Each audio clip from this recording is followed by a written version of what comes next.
We used to have so much in common. We used to stay up till the dawn. Our love was like Grand Rising family, Grand Rising, Southern Goddess here with Big Sis Keish and our special guest, Miss Goddess M. She is going to be talking to us this rising about doulas, giving us some knowledge on doulas and sharing her experience with doulas. Now, my understanding with doulas, they're like, wet nurses, right?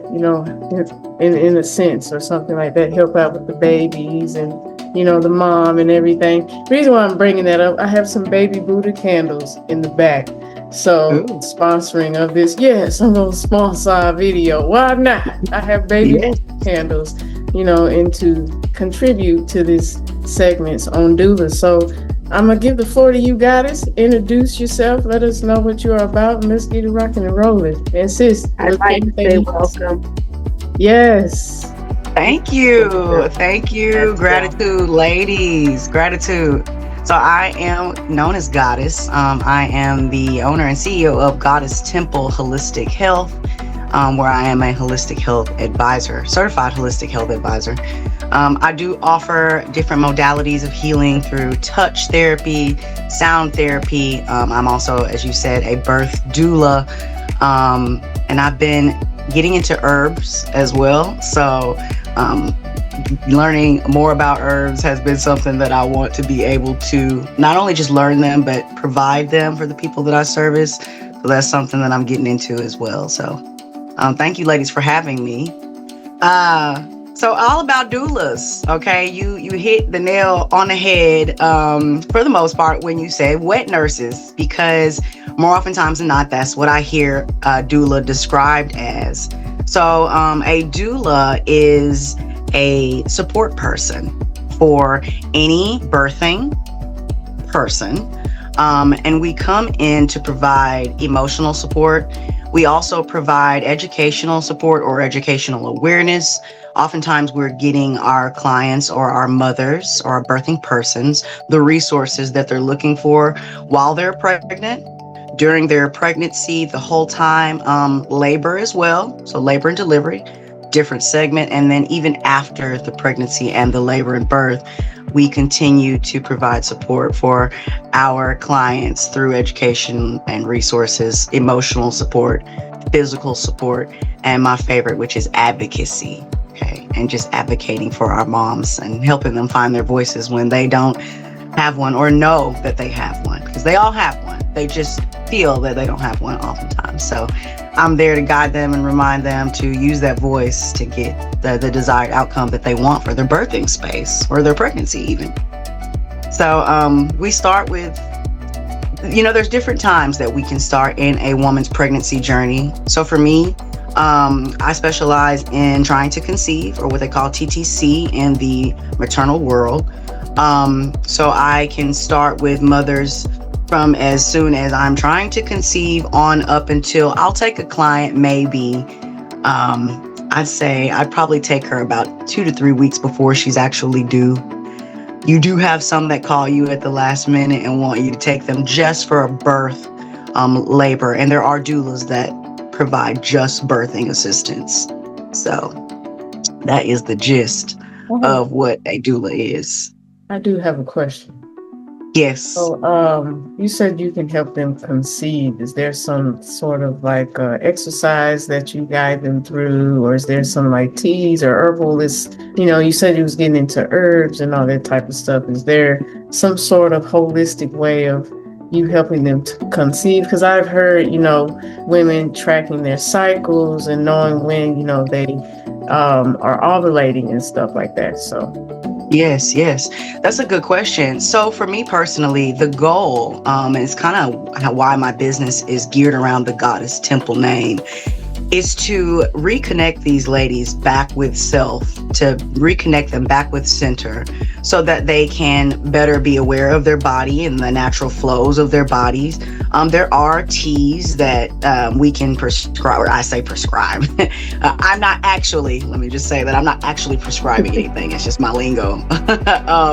But there are teas that we can introduce to our women that may help with conceiving. It just really depends on the ailment. There could be a reason why she is not conceiving, what you would call like naturally. And so I would just get in tune with the woman, her personal needs, and then be able to provide a regimen that would support what it was that she was wanting to do. So raspberry tea is a good one that I suggest for women. There are certain types of peppermint teas. Nettle teas are good. They have what you call like a goat's milk tea.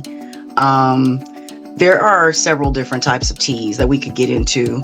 But yeah, I try to get the woman in tune with herself so that we can flow better on the Now, pre-end. What are some of the reasons why a woman would go with a doula? Okay, so a lot of times, people go for a doula because they are wanting that support. They're wanting the extra set of ears, the extra set of hands, the extra set of eyes in their birthing space. A lot of women, believe it or not, they don't know as much about pregnancy and maternal health, even if they've been pregnant before. So there are times where you want to make sure that you got the extra expertise, the professionalism of someone who knows the situation. So they'll come to you for that type of support. For me, like I said, I love to advocate for women. I love to be there in their space to remind them of their own power. And it's different with having a doula versus having, mom, or grandmom, or sister in the room. So having a doula is just that extra confidence that you can have for the situation. It's going to give you that extra confidence in the room of having that third party in the room, or that extra person. There's not always a third party, but yeah. So that's why people come to me. I'm really soothing and healing, and I provide different things to my mothers. So that I do pride myself, and that's what makes me different. I genuinely care about my patients and my clients to the point where they're starting to tell me they love me. The conversations are starting to end and I love you. So I'm like, I'm doing something right here. But the goal is that you are their safety, that you are their comfort. The goal is that you can guide them and be there for them, stand for them even when they can't. And that's the goal. Hopefully by the end, you do create a friendship and you have lasting memories, and they call you back when they have the next baby. But they genuinely come to you for the education part, the support part. They don't know, or they don't think they know. And that extra set of reassurance is what they're looking for.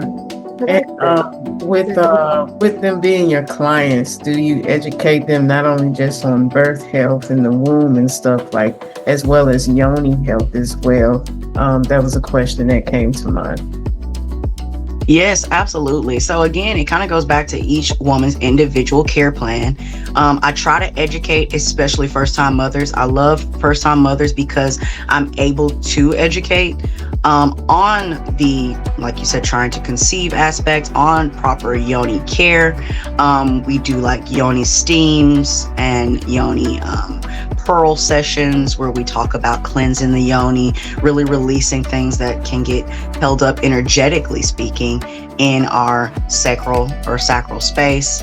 And we do discuss those things as well. So it just depends on the mother or the birthing person's level of education and the intention.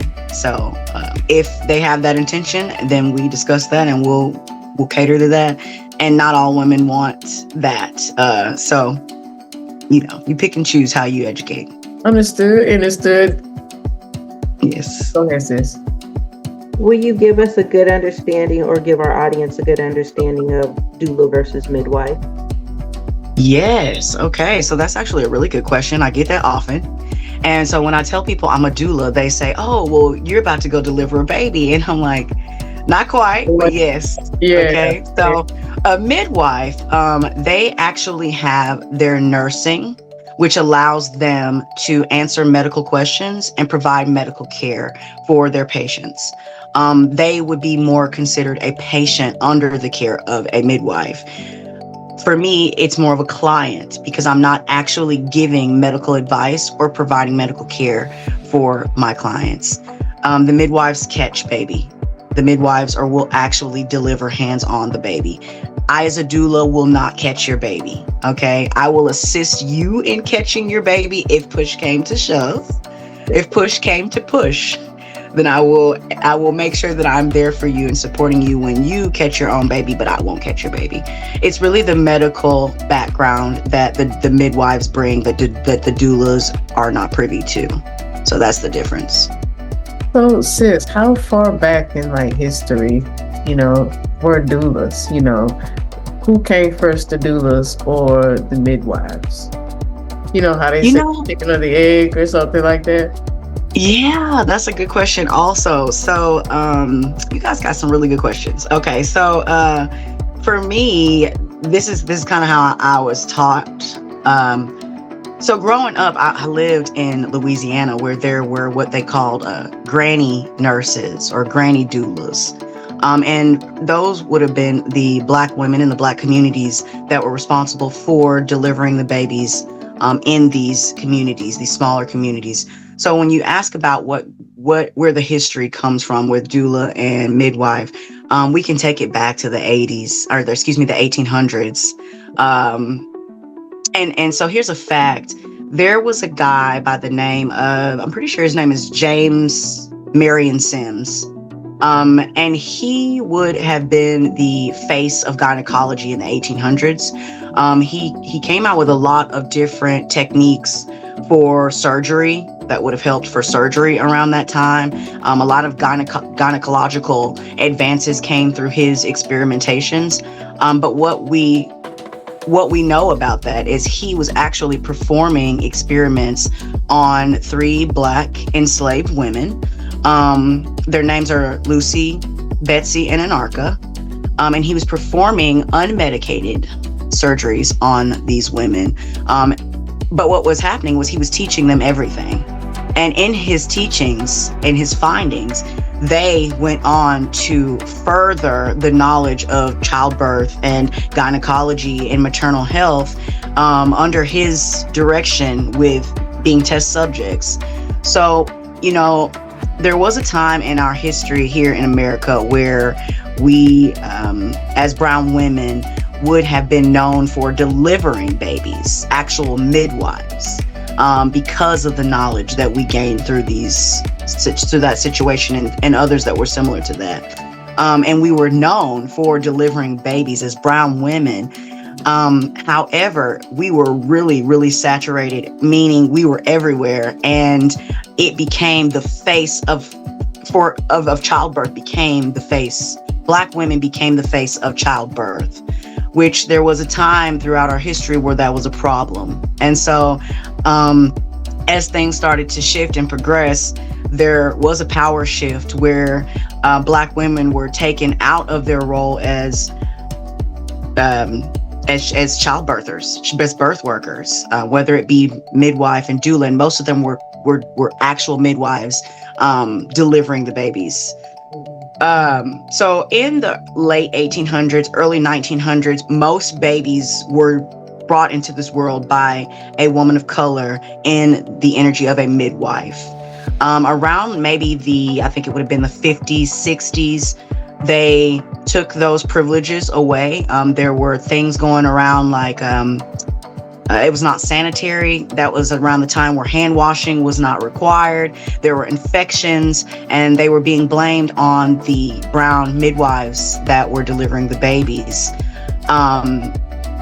Some say as a ploy to remove them from that label altogether. However, it did shift to a predominantly male industry, a Caucasian male industry, where the midwifery was taken from the culture and added to the shift, So I'd say maybe in the 70s when midwifery came back, because of course when the shift happened, they were convincing women that it was unsafe to birth at home, They were really pushing hospital protocol. There's a lot of advances going on medically where it would have supported delivering your baby in the hospital. And so when that shift took place, we noticed the decline in home births and home deliveries. And again, it was happening in the hospitals. So when midwifery came back, it came back with a new face. And this time it was a Caucasian female title with midwifery. It had shifted.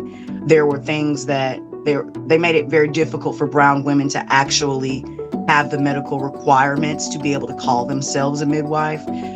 So it shifted. Now, for me, that's really important because growing up, like I said, all I saw and heard were the stories of these granny midwives or the Black women that would deliver babies. But the mainstream in society would have you believe otherwise. And so what I like about evolution and what I like about knowledge is at some point, people will discuss the truth. And so what I'm noticing in today's advancements, even as we continue to go forward, we actually show homage to Anarcha, Betsy, and Lucy for their contribution as test subjects for women's health altogether, and not just a race of women's health, but women's health and the age of it and the progression of it in the United States. So it is being taught now, the true history of midwifery and doulas and birth workers here in America. And it's a beautiful thing to be a part of, to see that being taught and not stereotyped or wiped away from the actual history of what is true for women's health. So there things have changed and things are kind of reverting a little balanced. Where it's a cultural thing, a multicultural thing, but the roots of midwifery started with enslaved women who were forced at some point to be birth workers, and then it was also stripped of them. And then might I add, in a system where it's not necessarily designed to support brown women as well. So it's really a story of triumph. It's a triumphant story as far as its history and its base. So, as a doula, which do you think is, best, or it depends on the actual mother, a home birth or one at the hospital? Because, now, I've heard people now doing home birth, but, most people be like, oh, that's unheard of, because it's, not many people are doing it. Yes. So again, like you said, it's the preference of the mother. I've had some women that prefer a hospital setting because, if anything goes wrong, they want to make sure that they're right there. I personally believe that hospitals are for if anything goes wrong, and you're entitled to birth in a space that if anything goes wrong, you feel secure. We've been birthing at home for centuries, and so I also have a soft spot for women who trust their surroundings and want to explore a more, I don't want to say natural, but they want to explore a more intimate setting for their birthing space. And I respect both sides of that. When I'm in the home space, I'm able to be, when someone comes to me for a home birth, they've already done the research, they've already done the decision to trust themselves and their surroundings to create that space. So I'm not necessarily coming in with as much advocacy. When I do home birth, it's a lot more for emotional support, physical support with comfort techniques, a little bit of educational, but they've already made those hard decisions a lot of times. In the hospital, I'm able to help them to make those difficult decisions because it's still unknown. The hospital setting is unknown. The variables can shift at any moment. And with that being said, having, again, that extra person, that extra set of eyes and ears with the knowledge that can speak for you maybe when you can't speak, which, again, let me say this. So I don't actually speak for my mothers or for my birthing persons. I empower them. I remind them to use their voice. So yeah, when it comes to which one I prefer, for me, I would say I like the home births because of the comfortability and the freedom. I also like the hospital births because I'm able to be a doula in that space. Yeah. Do you think that at one time you'll ever become a midwife? Do both? I can see myself doing that.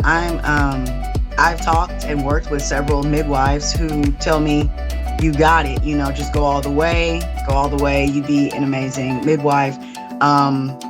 It is something that growing up, I felt I wanted to do at one point. I do believe I wanted to actually be a doctor, like an obstetric doctor and deliver babies at one point. So yeah, this would be, it's a lot of responsibility. Because right now I don't catch the baby, so I'm there, I can do all the things, and I get a chance to experience the birth and the strength of this woman as she's created life and now brought life into this realm. But the responsibility of catching it takes me to another level. So it's something I thought about. It's something I'm still thinking about. I wouldn't cross it off, no. I would absolutely be open to it. What started your journey on being a doula? In case someone who out there is watching at this moment is interested in doing what you're doing at this very moment. Yeah, so, a lot of doulas, they've got a why. A lot of people have whys for why they do things. So what I'm noticing is this work it's really a calling for people who have either experienced injustices or witnessed injustices, and they want to be able to, they say it starts with you. Be the change that you want.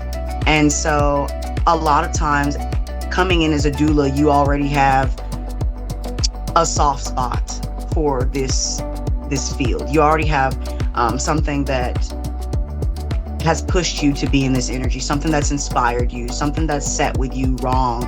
And so for me, I was a teen mother.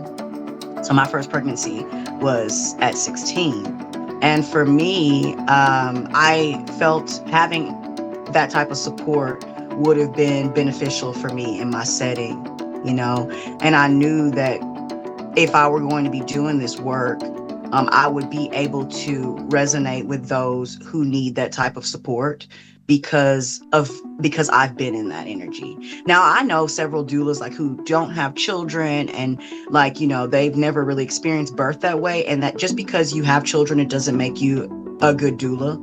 I know, like I said, it's just your own inner passion for why you want to help women or why you want to be in the space. In that birthing space. For me personally, it was because of some things that I had gone through, injustices that I had seen, and I wanted to be that change. I wanted to be that support, that voice, even for those when we forget our voice. It's nice to have someone that can remind you that this is your birth space, this is sacred, and that you have the right. A lot of women don't know their full autonomy with their own body. And so to be able to say, hey, those are your breasts, that's your body, that's your womb, and to remind them that it doesn't belong here or there, that's a really powerful thing for me. So I love to empower. And so that's another thing. That's another big reason, not just because of the things that I saw or I experienced, because that can get in the way sometimes. But it's another big reason for me is I genuinely have a talent for empowering others and making them feel seen and heard and important. And so that's where I decided to put my energy in this space. Ashe. Sis, did you have a question? So for the young lady out there that is in the position you found yourself in at 16, what would be the words that you would give to this young lady? I would tell her, you got this, I would tell her, you've got it. Do not let anyone belittle you. Don't feel bad. This isn't a mistake. This is all for learning. And I would I would reassure her that I guarantee you that this is preparing you for something along your journey that maybe you don't know that you need preparation for. But this is going to prepare you, and this isn't going to this wasn't designed to hinder you. I would try to help her see the light. I would try to help her see a different perspective if she were in a negative space, to just really help her to focus more on the good. It's just the redirection for me. So I would try to redirect her if she felt lost, or if she felt that she were going to, unsure or nervous or afraid. I would try to ease that and just remind her of her power, even at a young age. I love it. I do too. That's beautiful. Now, all the services that come with the doula, can you go down some of or most of them so that any woman, no matter how old she is in her term of thinking about being pregnant or being pregnant or thinking about, having a doula, what are some of what comes with it? So if I was to say, hey, look, I want a doula and I want you to be my doula, what are some of the services that you're going to provide, and maybe a small cost, bracket, so that ladies will know, or even gentlemen, because a gentleman might be looking at his wife and say that this is something that I want for my wife to have because I'm not sure how to advocate for her.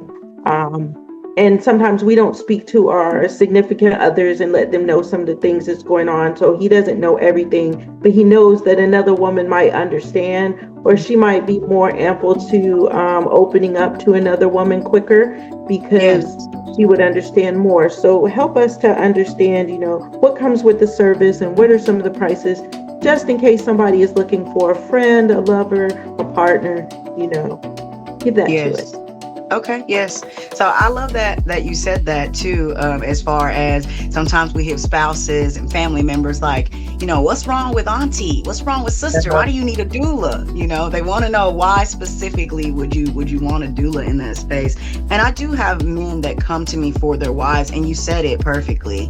They come to me because they feel that having a doula, having that experienced female presence is going to be more beneficial than what they can do. Now, for me, I love to advocate for my dads or my birthing partners as well. I love to advocate them and educate them.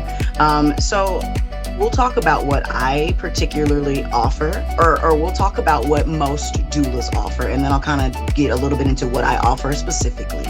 So most doulas are going to offer you some sort of prenatal care package. It could be where we meet up with you a time or two during your actual pregnancy. We might do a virtual online Zoom, something to this effect, and then we might do an actual physical meet and greet. And during this time with our meet and greets, we're getting all of the information, your gestational age of how far along you are. We're getting when you're due, things of that nature, any type of medical history that we need to be aware of. Do you have support? Are you comfortable bringing this child in financially? Like, do you have the resources? These are things that we generally discuss with our moms during those earlier stages, during those first appointments and what we call prenatal visits. Some doulas, they give the prenatals, and then we go to the birthing space. So when you are a doula, you're on call for several weeks when that woman has reached a certain level in her pregnancy. So you're on call. You're also getting that on call time. So at any time, this baby comes, that you have our full attention. And then a lot of doulas add the postpartum care. So they're there for you with the prenatals. They're there for you during your labor and birth. And then once the baby is born, they may have a couple of meetings, a couple of sessions where they discuss your health, your healing, baby's health. Was your birthing experience okay? How did you feel? We do a lot of that rewind. Let's talk about some things that happened. Let's let's get you in those feels so that you can really experience it. You know, I love talking about the birth stories after, to see what they remember and see how that was for them. That's actually really special for me, because when you are having a baby, a lot of times it's happening so fast and there's so much going on that you don't truly know what's happening until after, when you can be like, oh my God, I can't believe I just did that. So then we'll talk about a little bit more about what I bring specifically. Well, I take pictures. So that's one of the things that I love, talking about these memories, creating them and being able to share in them. I do keep videos and pictures. I'm keeping up with times and things so that you'll know, oh, she said, at this time. She said, I can't do this at this time. She said, oh, we see baby's head at this time.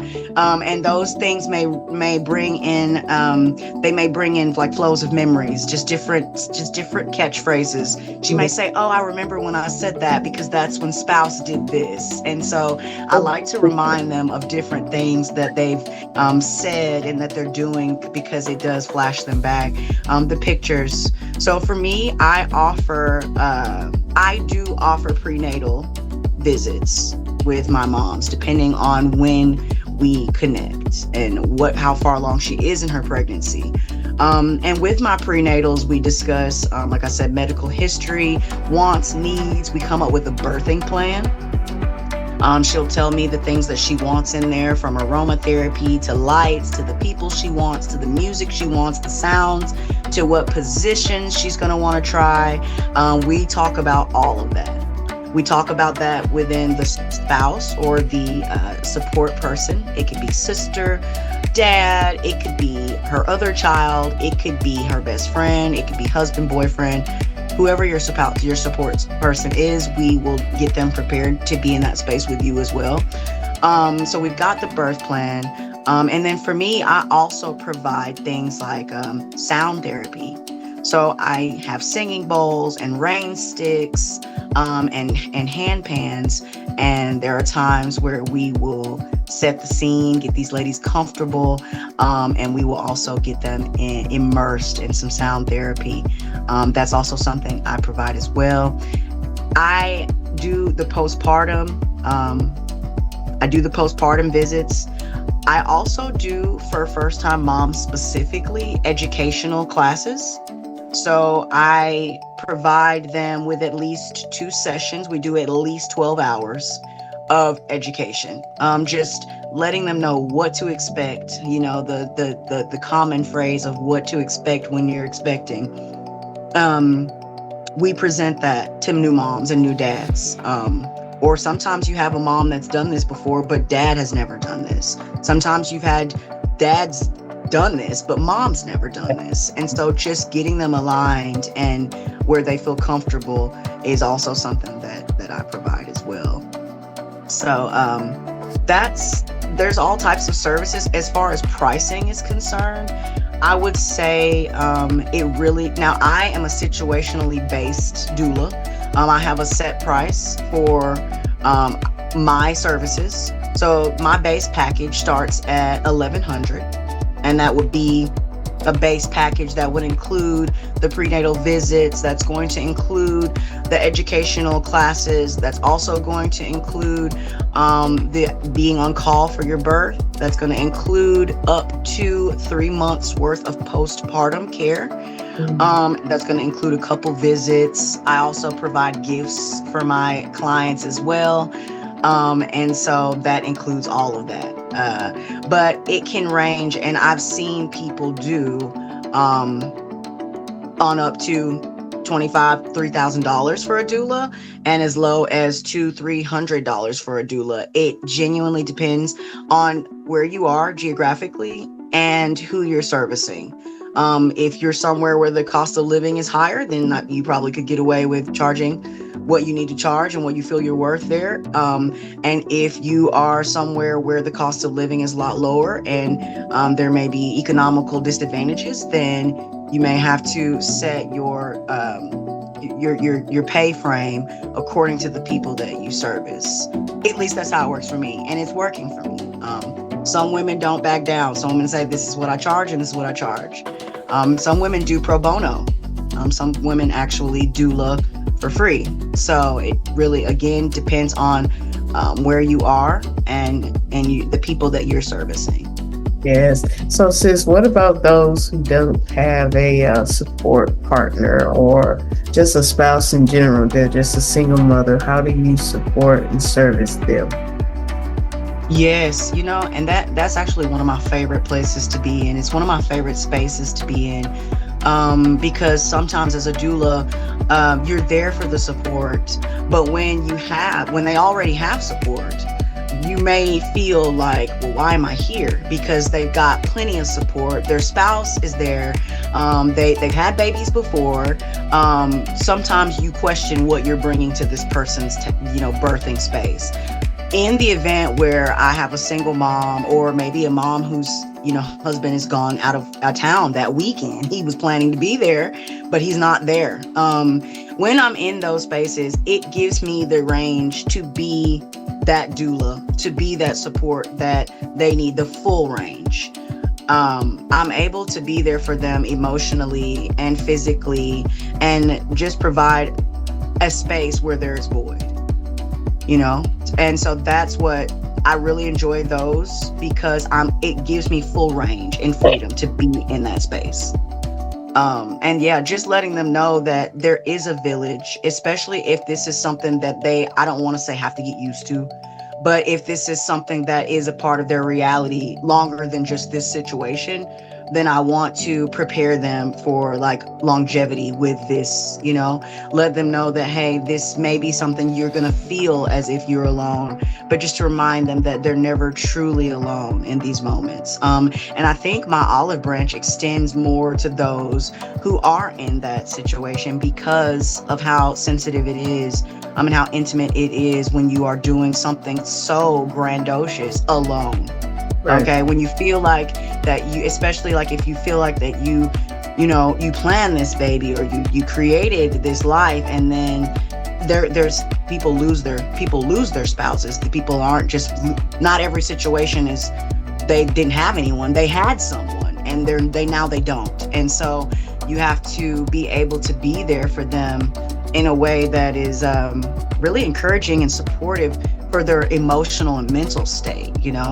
It's not just temporary. It's one of those things where, like I said, the longevity of the healing and the support, I try to provide that. So, yeah. I love that, sis. That was beautifully said. Yes,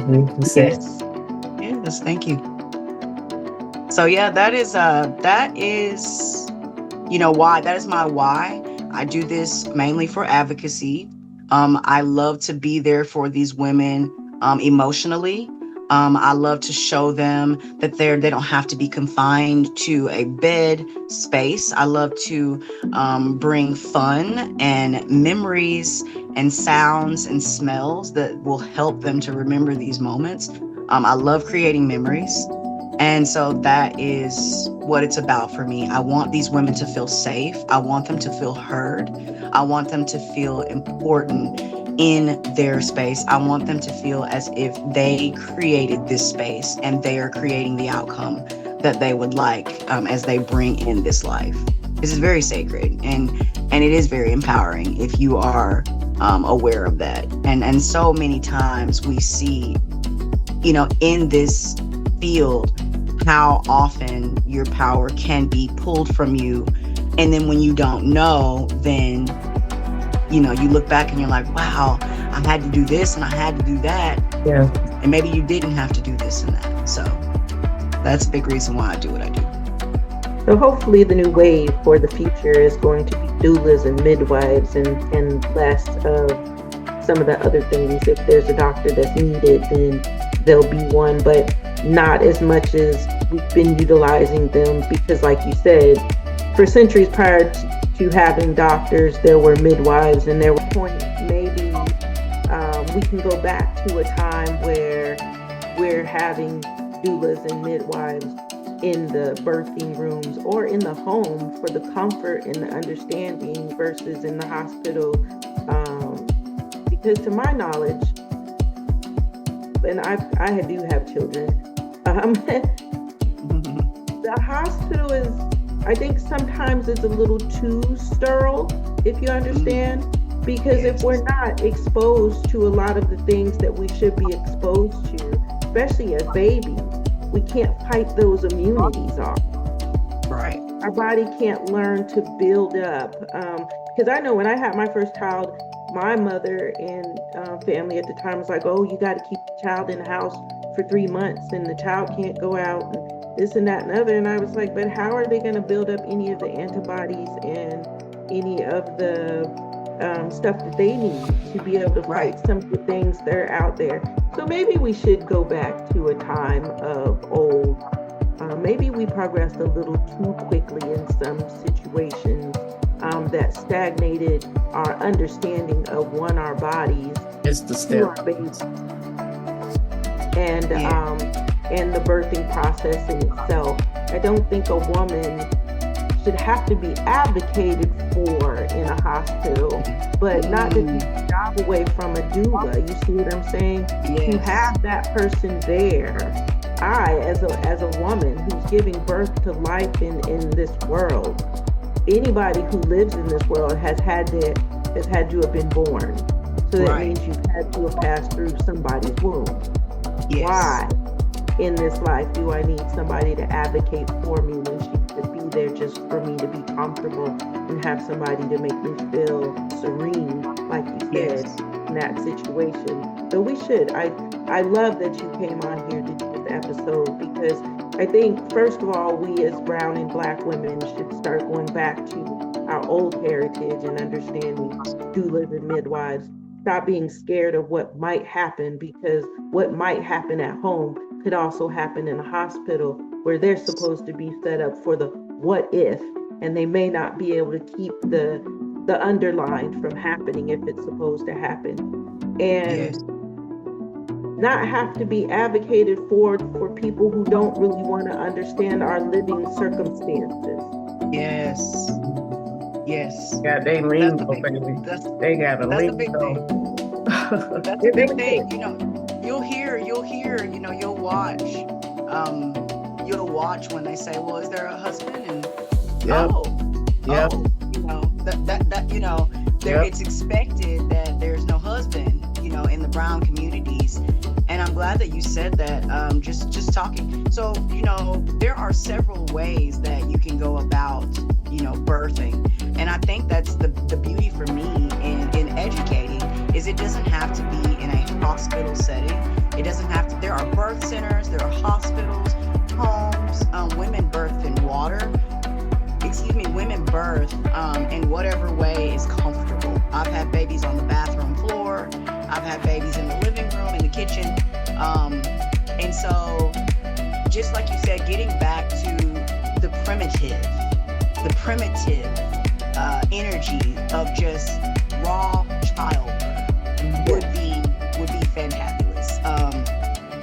But we do have this fear, and oddly enough, a lot of the fears come from things that, you know, without taking it there, the hospital's a business, you know, it's a business. So birth is more than a business, though. But birth is a sacred experience. It's a sacred ritual, yes. And so to mix business with that, you're bound to have some discrepancies when you mix business with sacred energy. We see it all the time. Yeah, it's like you're interrupting the flow of nature in general. Yes. Yeah, absolutely. And there are times where, you know, there are times where a schedule is being kept. And instead of allowing the woman's body to naturally do what it was designed to do, there's a schedule that has to be kept. And so there are different things that may happen that just kind of create an avalanche of necessities. So you'll start to see things. You know, for example, like the use of Pitocin is controversial for its leading to an eventual cesarean. Again, we take it there, but what happens is there's so many things that lead to other things. It's an avalanche of things. What is the word that they call that when something leads to something else? And it's it's in the birthing space, and I guess I'm just drawing a blank. But well, it's also there leaves too much room for manipulation. Yes. There's a lot of room for manipulation, especially for the brown and black communities, because they're, like you said, it is a business. It's a business. And we're wanting to push money for this, but first of all, a father there or a no father there should not matter. Right. Block it. The wealth and health, the health and welfare of the woman should be, and the baby should be more at an understanding. Yes. Eyebrows should not raise, because it's not just black and brown women who don't come in without husbands. Right. There are other women who come in whose husbands done slept with multiples, or woman next door giving birth to the same. So, there are all kinds of things that are going on, but I get it. They want to raise a brow to what the brown community does, because, this is unacceptable. I don't think birthing anything is unacceptable. Right. So what I would like to put out there is to any of our women of our communities who feel like that they have been to the doctors and they have been looked down on, or feel like they've been snub nosed. Yes. Do find yourself a doula. We have one beautiful one right here. If she's not in your area, then maybe she can help you locate one in your area. But we have a doula that is right here. Get yourself a doula. Husband, no husband, boyfriend, significant other. Yes. I really don't care. The wealth of the woman, the health and wealth of the woman and the child that she is carrying is the most important thing. If you need an advocate, if you need a care, somebody just to show you that they care, give you knowledge and information. Education is another thing that we need to put out there, is that educate yourself on your body, what it's doing, why it does that. Don't go into this life being ignorant about your body and what it can do. Unless a doctor has told you multiple times that you cannot have a child, don't go out there telling yourself you can't have a child and then come pregnant and be like, what happened? Yep, that was his words. You don't allow somebody outside of your own program to try to put that in your brain. Don't do that. Right. See, all the time, I didn't think I could have kids. I didn't think I could have kids. I was told I couldn't have kids. Make sure there's multiple doctors that's telling you over and over again as to why you can't have kids. And then even then, still keep faith that there is that one seed that can make it. Yes. So not knowing about your body is the problem of the person who is walking around in that body. Yes. It shouldn't be, how did I get pregnant? How did this happen? Physical thing. It should have just been, I knew this was going to happen one day because I was doing whatever I was doing, Yeah. But find a doula. Yes, find a doula. I think every woman should have one. I agree too. I agree. Sis, could you tell us any books or any type of seminars you were taking that got you started on your knowledge of being a doula, and then share your contact information? Please send it to me so I can post it on video as well, so that you can be contacted if anybody needs your services. Yes, so there were several books that I read into this.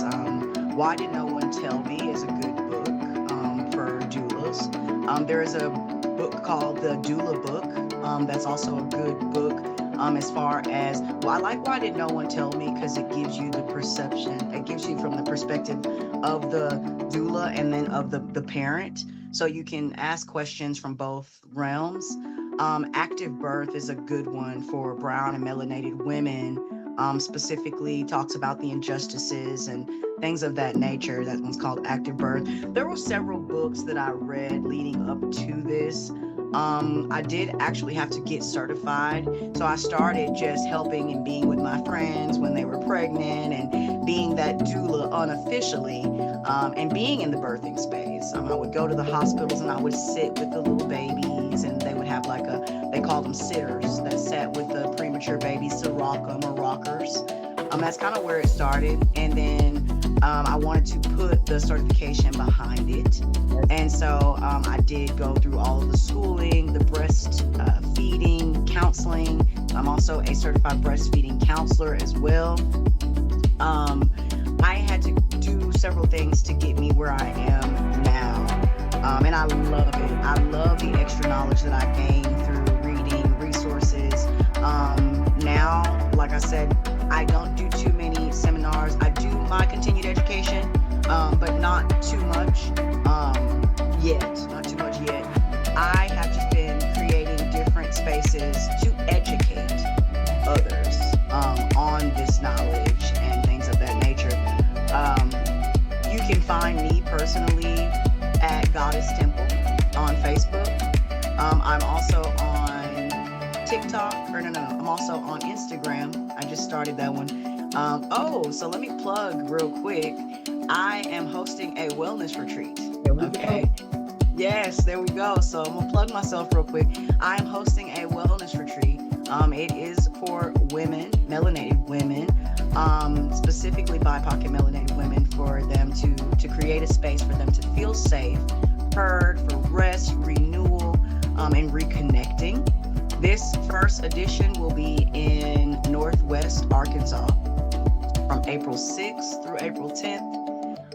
It is really gearing up to be a spectacular event, but the theme here will be awareness. So I am starting to open up different spots and promote this. So you can find me on Instagram through the Goddess Temple Retreats. I believe it's called Goddess Temple Wellness Retreats. Okay.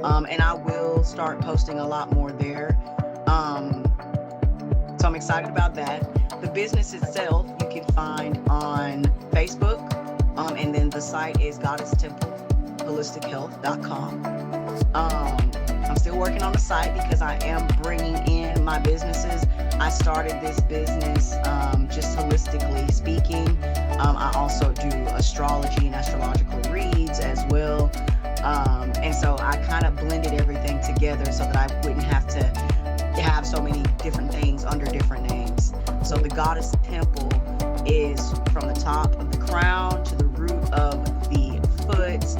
And we really talk about aligning. And again, like you said, being in tune with your body, knowing yourself, know thyself, know your rhythm, know your flow. And the best way that I figured I could do this would be to have people come in and use their gifts and their skills and their expertise to show these women how we go about aligning and healing each center, each energy wheel. How to remove blockages, how we can incorporate these daily routines into our life so that we can live a better or healthier lifestyle, not just with what we're putting in our body, but what we're putting on our body, what we're listening to, how we're speaking, being very intentional. And so this retreat that I'm hosting will hone in on all of that. I love it. And we'll do this retreat 4 times. It'll come in annually. So we'll have a spring edition, we'll have a summer edition, a fall edition, and a winter edition. And so, yeah, really excited about that. So y'all go check out the Goddess Temple Wellness Retreats. Y'all DM me or message me if you are interested. And if you are interested in a doula and you are in the area, I guess, can I say where I am? That's totally up to you, sis. That's up to you. Okay, look, if you are in the I'll say the southern portion of the United States, then yes, go check that out. But if you check it out, you'll see where I am anyway.